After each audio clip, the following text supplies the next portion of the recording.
I enjoy the truth. I like telling people the truth. I like telling people about things that maybe they don't know about, or deeper levels of subjects that, maybe they're familiar with, but they don't know about this aspect or that aspect.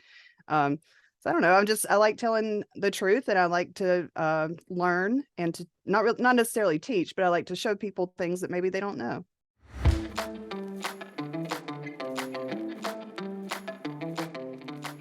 Hey, culminators. Good to see you again. Today, I'm going to introduce you to someone I hardly know, but I feel as if we must get to know each other better. And one of the cool things about the podcast is that I have really had the opportunity to get to know some people who I knew a little bit, or knew even a lot, but learned a lot more about. Haley Kennington, who's today's guest, kind of came onto my radar very recently. And the good thing is that she's such a young, fresh face, that I was able to instantly get her. Like, she wasn't these people that I had to trace around for 6 months, or, doesn't respond back. So here's the thing, okay? Take a look. This is Haley Kennington, researcher and archive editor for Daily Wire's What Is a Woman?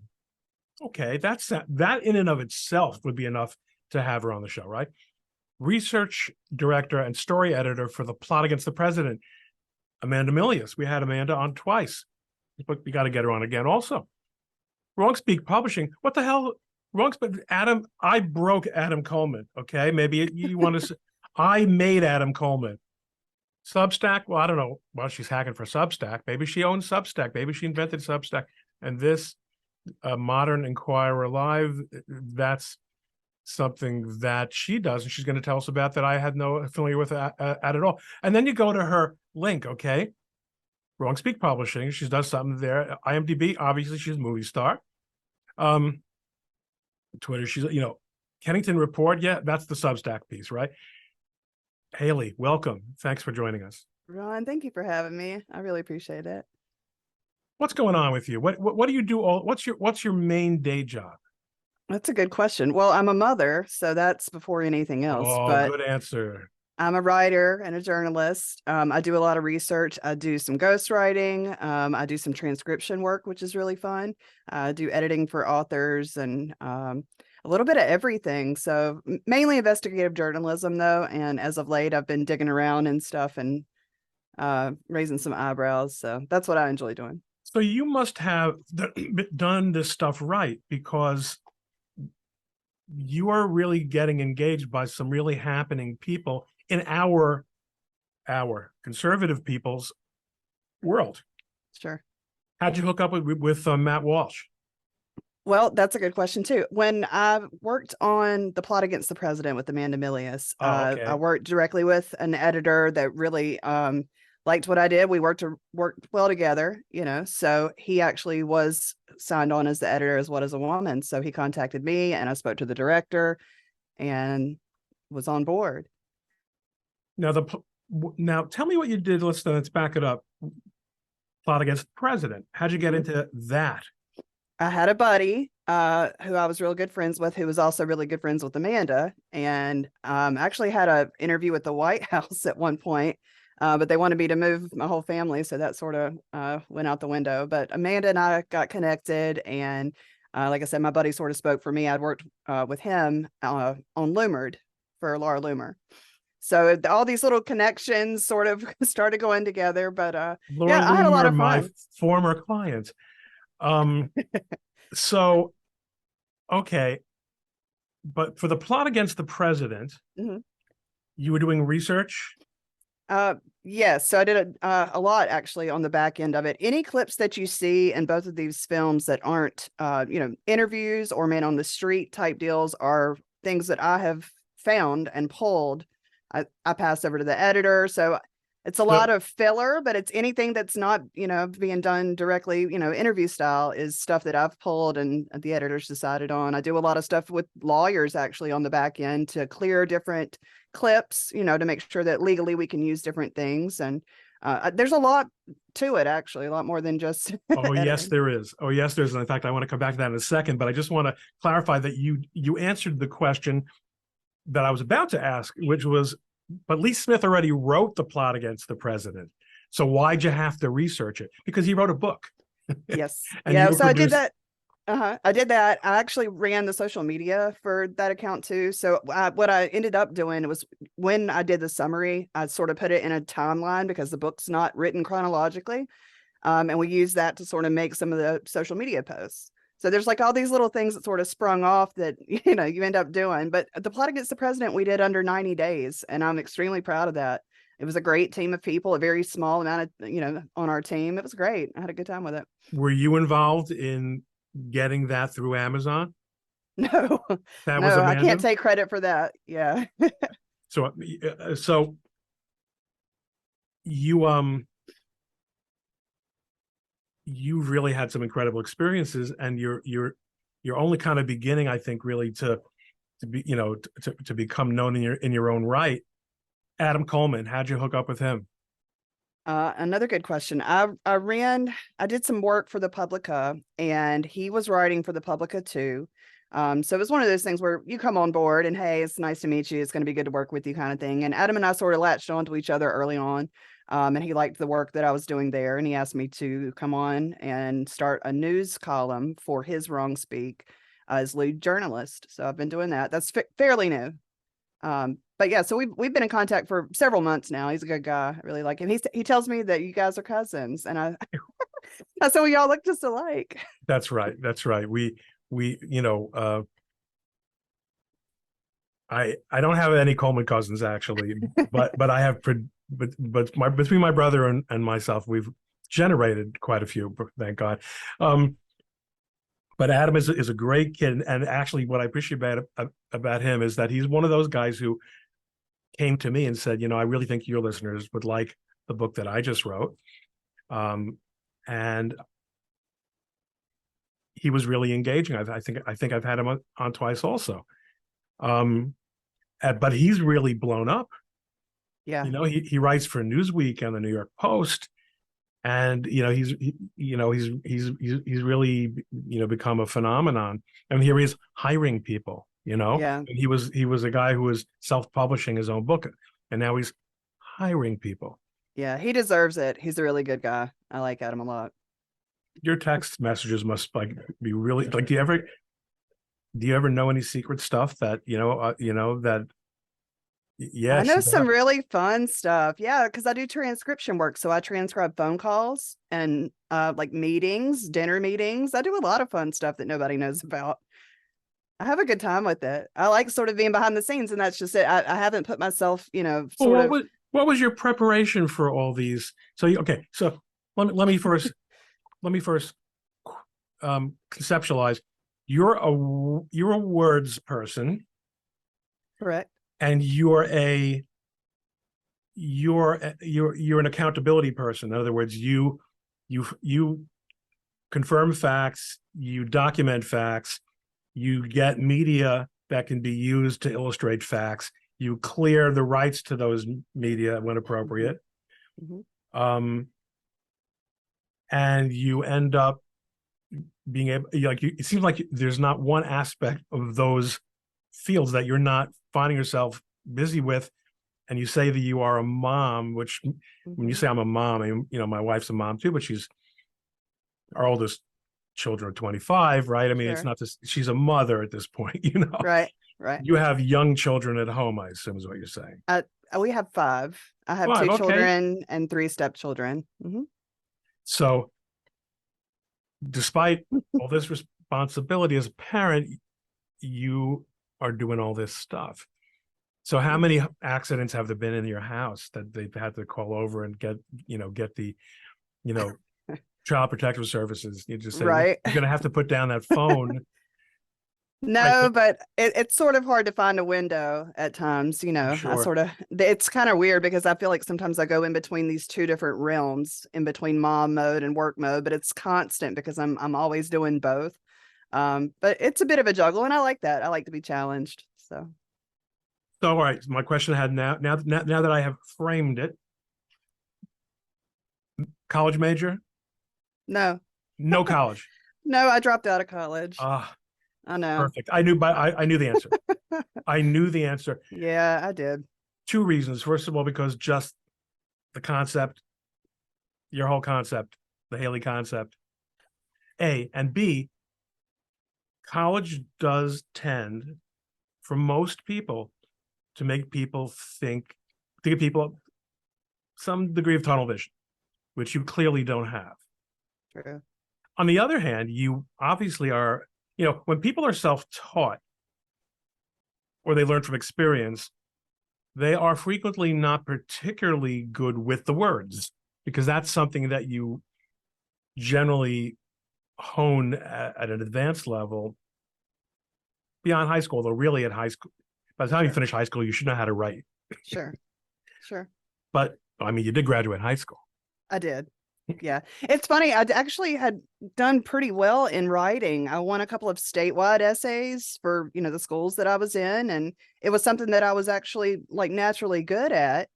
And I just sort of decided one day that that's what I wanted to do. I was watching sort of, this was maybe a year or so into Trump's, presidency. And there were just some things that were going on that I felt like I needed to talk about. And so I started writing and I started reaching out to outlets and got picked up, and I haven't stopped. So I enjoy the truth. I like telling people the truth. I like telling people about things that maybe they don't know about, or deeper levels of subjects that, maybe they're familiar with, but they don't know about this aspect or that aspect. So I don't know. I like telling the truth, and I like to learn, and to not necessarily teach, but I like to show people things that maybe they don't know. All right, so you leave high school. We'll keep the personal life part out of it unless you think it's relevant. But you first start earning a living or working as a writer. You said, I'm going to be a freelance writer. Mm-mm. You don't hardly No. ever get to do that. No, no, no, no. I went to school. Actually, my major was psychology, and I did that for long enough to decide that's definitely not what I wanted to do. So I was like, okay, I'll take a semester or two off, and then started working. A couple years later, I had my first son. My son just turned 19. So had him, and just did sort of odd jobs really over the years. But no, this came about fairly recently, last several years or so. Yeah. You say you were kind of doing odd jobs. How did you make the change to becoming someone who was basically writing most of the time? Okay. I got pregnant again in 2014, and had my daughter in 2015. And I have degenerative disc disease. I have 4 fractured discs in my spine. So I have a really hard time physically doing a lot of things for a long period of time if I'm on my feet too long and things like that. So I was stuck at home, had this brand new baby, and I needed to work. So I decided to start writing and see if I could get someone to pick me up. And someone And picked you up. someone picked me up, and then I just kept going and going and going and growing off of that. And then you end up working with all these cool people. So I would like to talk a little bit. Well, actually, no, I actually said I was going to get back to something. And I think it would not be the first time I said I would want to get back to something and didn't. Mm-hmm. But this is going to be one of the times I remembered. Okay. Which is that the clearing of media rights Mm-hmm. is such a big deal. Because, I in the last 6 to 9 months, I've become much more of a consumer of YouTube. Mm-hmm. Because of a representation, actually, of a YouTuber.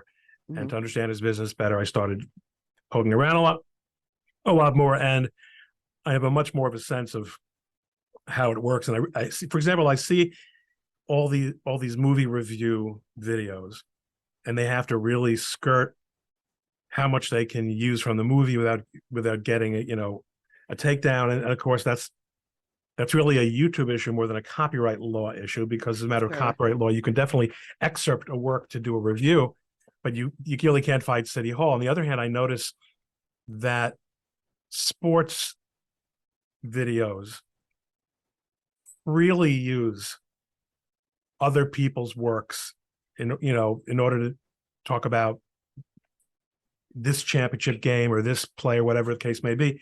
And apparently the leagues are cool with that, or I think the leagues usually own the copyright in the.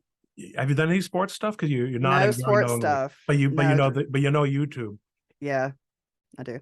And it's just it's a fast, because I actually think YouTube is, I think I understand the situation that they have made for themselves, but they've really screwed up everything about copyright in so many ways, Yeah.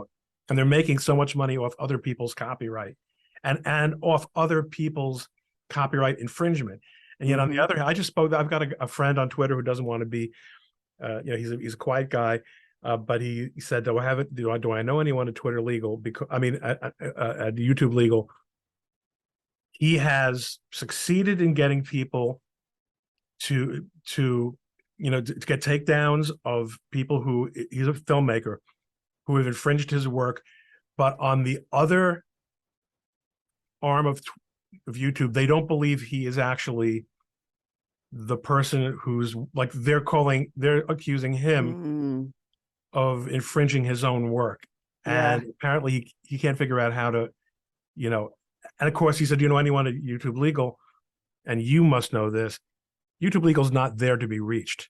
No. I They're mean, there neither is most of these people. Most of these, Twitter. I mean, where do you get a line to Twitter when you need one? No, there's really no accountability. The fact that you now have this Elon Musk actually sometimes paying attention to people's individual complaints is phenomenal. Okay, that was my lawyer part here. Now I can now write off this entire podcast as an expense for the entire year. Nice. Matt Walsh. That must have been a wild. I mean, obviously you gravitated towards the conservative side of things. Was there ever a change in your life with that? No, that's just how you always were. You mentioned to me before that you're from down south. So I assume you live, based on what liberals tell me, I assume that you live in a trailer park. You've already told me that you are poorly educated. Right. That part's and you probably have true. you have lots of babies. Right? Yes. So yes. The problem is that you're not nearly as stupid or illiterate or ineffective as they would like to think that you are. That's true. All right. So he seems like, I don't know Matt, which is a sticking point with me, because besides the fact that I represent Daily Wire, I want to know Matt. I know Mike. As I talk about Ben and I we have a cold peace between us. Okay. He knows who I am, but he doesn't acknowledge. That's fine. He's the sun and I'm the moon of Orthodox social media. So. Right. And the other guys, whatever. But Jeremy, of course I know, but he's Jeremy. Okay. Right. But Matt strikes me as a madman. I mean, he's like a force of nature, isn't he? Yeah, he's definitely on fire, but I've never talked to Matt. You never dealt with Matt at all. I love when people ask me this. Yeah, I've never talked to Matt because I worked for the production company. So, and honestly, like he follows me on Twitter, which was nice. I appreciated that. And sometimes I'll send him a couple of things and he might do a thumbs up, and acknowledge it. But that's it. No, I've never talked to Matt. So by the time stuff came to you, in other words, you're a vendor. Basically. You're someone who so you weren't intimately involved in the production. But I got to know the director and we spent some time together. He looked at some of the articles that I had done on, the trans movement and things like that. There was actually someone that was involved in the film directly that I'd written about several years ago. I'd written about that case. So he was happy to hear that I was familiar with, one of the subjects of the film. So a lot of work went into the back end of that too. There's a lot more that goes on besides just, sitting in front of the computer and editing. And I mean, I'm counting timestamps and I'm doing things like that, but I'm scouting these clips. I'm going and I'm saying, okay, for this section of the film, I have an idea of what, they want. I go out and scout a bunch of clips. I have to, keep a log of that and make sure that I keep the times down. And I have to have, citations for who it belongs to and then the copyright. And so there's different levels to it. And did anyone ever train you at doing that, or you figured it out yourself? This is what I have. This is what I have to do. These are the concerns. Because this idea of keeping a log is the kind of thing a lawyer would tell you to do. Yep. In an ideal world, and so many people who come to me, I don't want to say my clients because my clients tend to be a little bit more sophisticated, but when people come to me for advice or they're in trouble because something went wrong in the clearance area, there's such a lack of record keeping and a lack of, of organization. And as you understand, you need to show that, who you spoke to and when, and, all the things. Yeah, and sometimes you get, you may have a little bit of a section of the film where something doesn't fit quite right. So you use stock footage. So then I have to go to Getty and I have to, scout out what I want. Then I have to, contact Getty, wait on them to write me back, find out how much they want for it. There's just a whole process to it. But yeah, you have to keep records for sure. You're going to use those records several times. And if a lawyer does want to call you, or somebody says, hey, wait about, cut 3 seconds of this clip out, that's something I would have to pull back out and reference. Have you ever done this clearance business for any other productions? Just Plot Against the President. Because I mean, I think you could start. I mean, there are people who do that, I think, entirely for a living. But you must like the variety. I do. I like, it's always something brand new and it's always something fresh. And it sort of gives me a tiny bit of creative control. Not that I'm even interested in, that side of filmmaking, but the fact that I'm the one that's pulling the clips and Yes. I'll serve it up on a platter and say, hey, what about these 10 or what about these 30 clips? Pick one of these that might fit. But to a degree, I've got a lot of creative control. And then when I get to see the final product, I'm like, oh, yeah. I mean, it's really cool. It's pretty neat. So I'm going to do another quick screen share because I think that this is fascinating. I was joking about you being a movie star. Of course, I knew that already that you're on IMDb because of the work that we've been talking about. And what do I find out here that I didn't know is that you hang out with another one of my friends, Chrissy Mayer. Cool. It's just ridiculous. I mean, you and I are just, such completely kindred spirits, but you're much more happening. Are you working on anything that you can talk about now? I'm working on something really big, actually. It's sort of been in the making. I actually I went to a conference on June the 8th. It was called the Library 2.0 conference on banned books and censorship. And I sat through 3 hours of that and pulled some screen grabs and took notes and whatnot. And I put a big Twitter thread together. In it, they specifically... Yes, I noticed. I actually think I retweeted one. Usually before when I'm doing my very thin bit of research before I speak to somebody, I always find something on their Twitter, on their Twitter feed that makes me realize, why haven't I been paying closer attention? This person is really cool. Okay, so yeah. Well, so in the conference, one of the main ladies, I won't name her here, but she mentioned Brave Books, Kirk Cameron's Brave Books company by name, and how in the library, if you found out that if Kirk's or Brave Books, I should say, if they wanted to rent a meeting room, how you could fill the hallways and the meeting rooms full of LGBTQ propaganda. She actually said that. And flags and stuff like that to let them know where they stand. There was a lot of really juicy stuff in that. But anyway, I tweeted out that thread. Brave Books saw it, contacted me. I've been contacted by, let's see. Well, Fox hit me up last night to see if they could use it. But yeah, it's been a really busy couple of weeks. Who was it? Daily Caller did a story about it. The Blaze did a story about it. So it got picked up. So I've been working on that, but from that has spawned some new stuff, and I will be coming out with that shortly. Okay, so everyone has to follow Haley Kennington in order to find that stuff out. We don't really ever break stories here on ColemanNation. It's, it's not a daily kind of thing, and also I'm so shy. I don't push. I don't want to make any trouble for anybody. Are you just sort of taking it all as it comes, or do you have any kind of plan about maybe wanting to build this into something, a bureau? Maybe Adam Coleman hired you. Maybe you should be hiring people. It's true. Well, it's going pretty well. The connection with Adam and Wrong Speak's going pretty well. So that may be something, that will expand in the future. I'm thinking about. Tell me what's going on at Wrong Speak. Tell me, because Adam actually, he's not that good at social media. I don't really know what's going on with him. No, you know what his problem is? He doesn't talk really about himself. He talks about the issues. So I don't necessarily know what's going on with him. Tell me what's going on with Wrong Speak. What's going on with wrong speaker, Adam? Well, actually, we just brought on 2 new journalists. A third one is sort of in the making. Yeah, so he's like I said, it's expanding. I think he did his one of his best months this last month. So things are going good. I know. And he's a publishing company. So there may be something like that coming for me eventually. I mean, I know I can self-publish, but why wouldn't I? Adam's a great guy. So Maybe I should write um something for Adam. Maybe he's the why guy. not? Yeah, really, why not? Everyone else has everyone has a book. Why don't I have a book? I mean, I have a book, but Exactly. they're from a long time ago. And yeah, yeah. Time for a new one. Is Adam working on another book? 'Cause, I mean, Black Victim is already getting a little bit, He musty. might be. He might be. He just might be. He Okay. just might be. Um, and you also have your own podcast.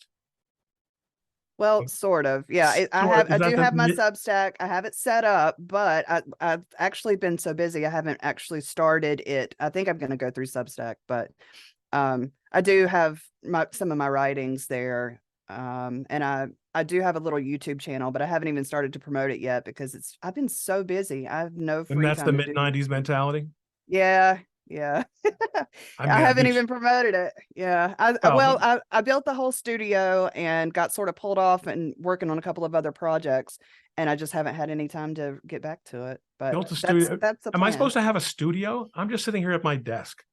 Well, I did it for fun, honestly. It was Yeah. something that I wanted to do to be creative, not to be a big YouTube star, but just to be able to do my own thing and not have to ask anybody if it's okay and, you know, Yeah, so no, that's sort of a right. I mean, pastime. I'm deeply resentful of the fact that I am so dead on YouTube. I cannot get views on YouTube. I mean, everyone knows that the algorithm doesn't like new people, and it certainly doesn't like new conservative people. It also could be that my program sucks. I mean, but I'm sure whatever. that's not it. How long have you been doing it? This Like a is we're year? now in year 3 of this. Oh, year 3. Okay. Yeah, yeah. I mean, No, you just need to market it a different way. That's all. a different way. Yeah.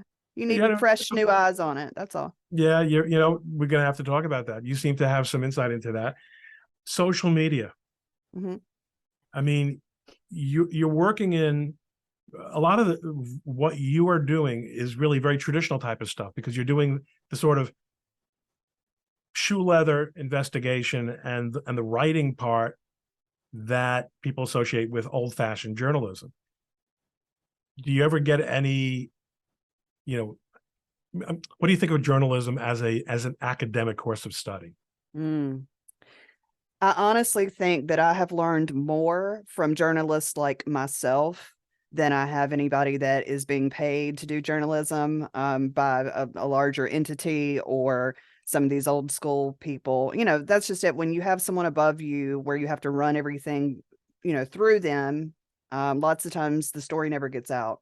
And so for me, I like people who are doing it for the love of it and doing it for the love of just sharing information and Of bringing course, you truth must to have been light. exposed to Lee Smith's. Obviously, you were exposed to Lee Smith's work. Mhm. I mean, he Yeah, is a model he's of great. how to do this, and someone who was trained old school, Hmm. but who And a was wonderful writer. He's so easy, like his stuff is so easy to read, and I learned so much when I read it. Yeah, I still work with Lee off and on. So, my wife is a law school graduate, and when we started having babies, she stepped back from law practice, and then she was working part-time in legal publishing for a while, and eventually that ran its course, and then she became she was looking for more writing opportunities after she wrote a law book. Got nothing to do, I'll write a law book. And she became a writer. She was writing for Human Events, right? Yeah. So, mm, so Jane was writing for Human. I introduced her to Will Chamberlain, and I again, her background wasn't as a writer as a in journalism. right. But like you, she, as a very thorough and in her case legally trained, brain, she took, I need to understand these facts. I need to document where I got them. I need to corroborate things that need more than one source. All the logical things. And Human Events kind of went its own way and became not a hospitable place for her to write. But she's now a regular contributor at Legal Insurrection, which is one of the few remaining old style blogs that is still, a part of the conversation. And she's become this journalist like you. I mean, the thing I always said about Jane's writing or any kind of work that she does is you can bet your life on it. You can absolutely rely, because she's so damn thorough. Yeah. And I'm kind of a shooting for the hip kind of guy, and I'm a lawyer too. I have my ethical obligations, and I have, Sure. but different kind of mentalities. In social media, there's a heck of a lot more of that than there is that sort of heavy lifting and spade work. Like you're not a big tweeter.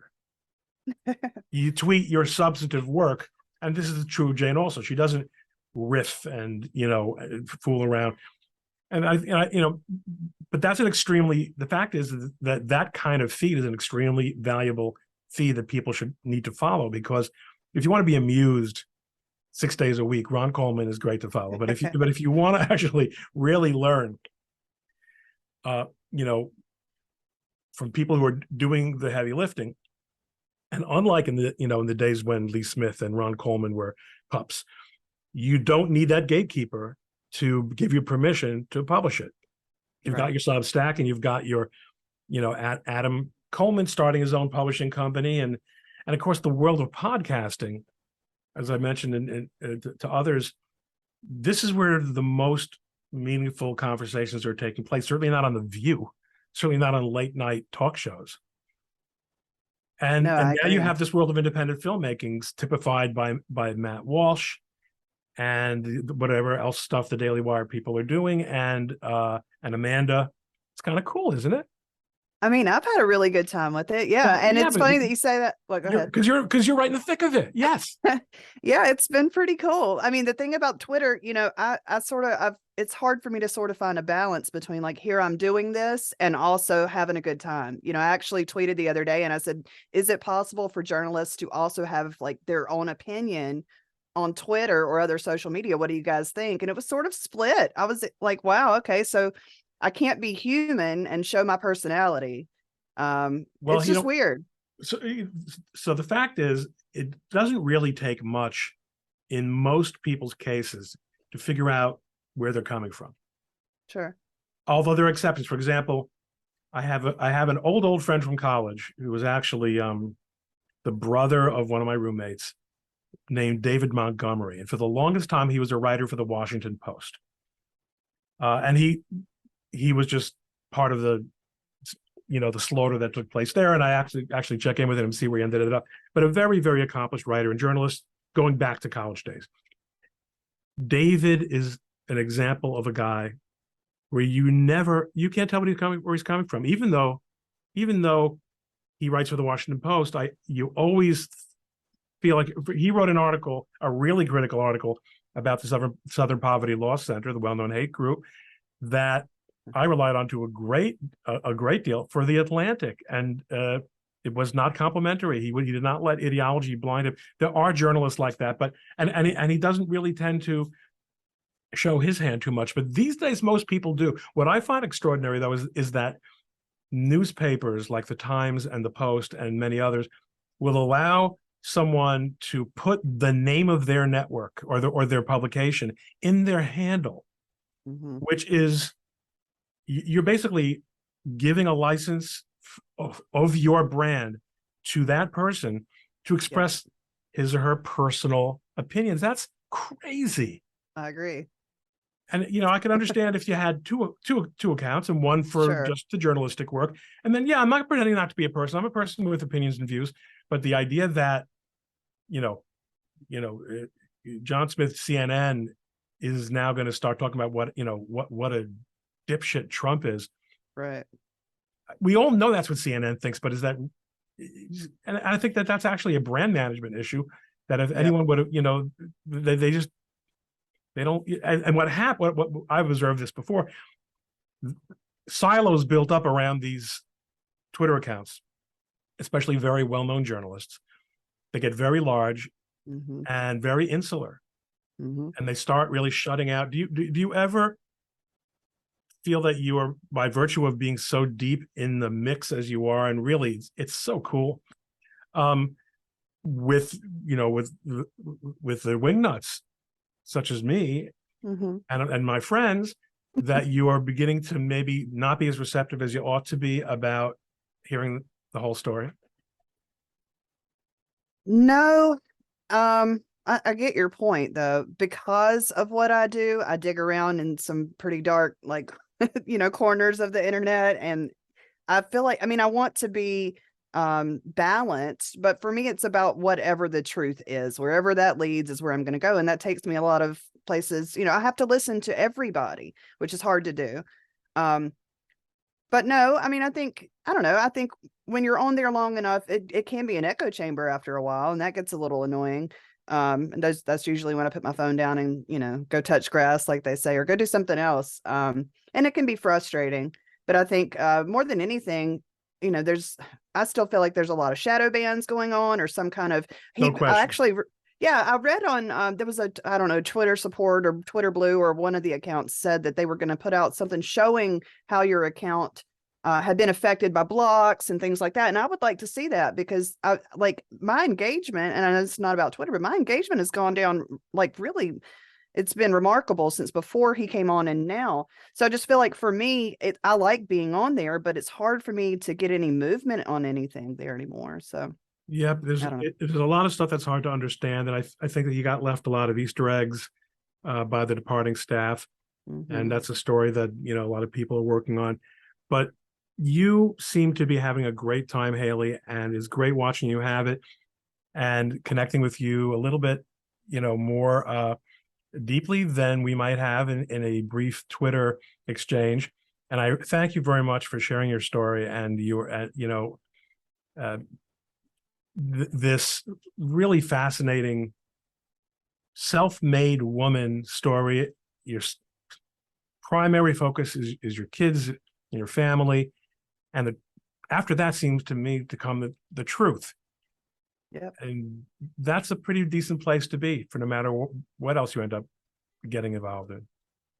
It's been a lot of fun, and I'm still having fun. And I hope to just get into some more messy stuff and see what Good. I can get into. Well, keep, you just stick, you're hanging out with people who know what they're doing. So keep doing that. And, whichever one of us meets Matt Walsh first, we'll introduce, get the other one, Fair enough. Fair enough. and, Now it's a and race. say hi to Adam for me and tell him that, Hello. our family reunion is coming up soon, Cool. and have a great evening. You Thanks so much. too. Thanks, man.